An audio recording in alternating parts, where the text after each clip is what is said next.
ওই মিন্টু কাইলৈ চিনেমা চাব যাবি নেকি? চিনেমা কিহৰ চিনেমা? ওই ৰবিদাৰ চিনেমা ৰাঘৱ যাম হ'ব দে তই কাইলৈ ওলাবি। ওই সেইদিনা চা ৰমেন দা আহিছে চা ৰমেন দা কোন ৰমেন দা?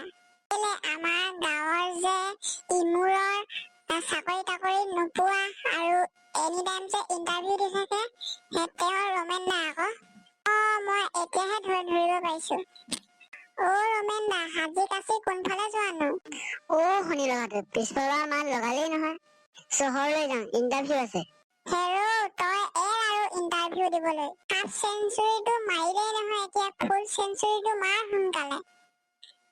ভেঙুচালি কৰিবলৈ আহিছ নেগু নেগা সিহঁত চব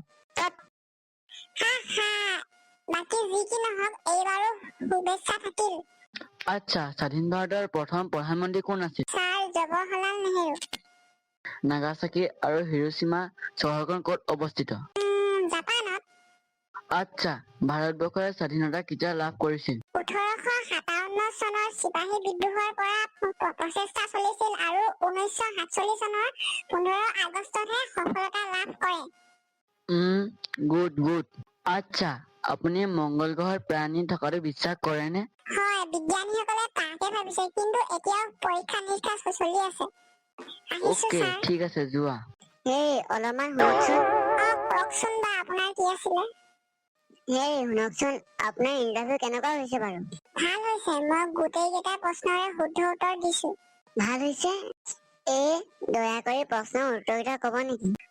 প্ৰশ্নৰ উত্তৰ কেইটা লৈ লওক বাৰু। প্ৰথম প্ৰশ্নটো হ'ল জৱাহৰলাল নেহেৰু। চুপ, মনে মনে কওক, কোনোবাই শুনিব। দ্বিতীয়তে আপোনাৰ জাপান।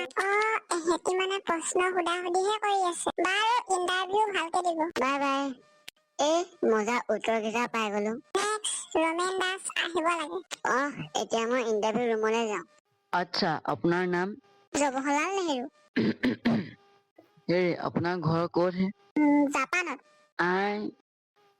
আপোনাৰ জন্ম কিমান চনত হৈছিল? 1857 চনৰ চিপাহী বিদ্ৰোহৰ পৰা প্ৰচেষ্টা চলিছিল আৰু 1947 চনৰ 15 আগষ্টতহে সফলতা লাভ কৰিছিল। আপুনি পাগল নেকি? বিজ্ঞানীসকলেও তাকে ভাবিছে, কিন্তু এতিয়াও পৰীক্ষা নিৰীক্ষা চলি আছে। আপুনি মোৰ লগত ফাল্টু কৰিব এৰিছে নি? এতিয়া ওলাই যাওক। ছাৰ, মোৰ চাকৰিটো নহ'ব নেকি বাৰু? আপুনি অসমীয়া কথা বুজি নাপায় নেকি? ছাৰ, আহিছো কেতিয়া?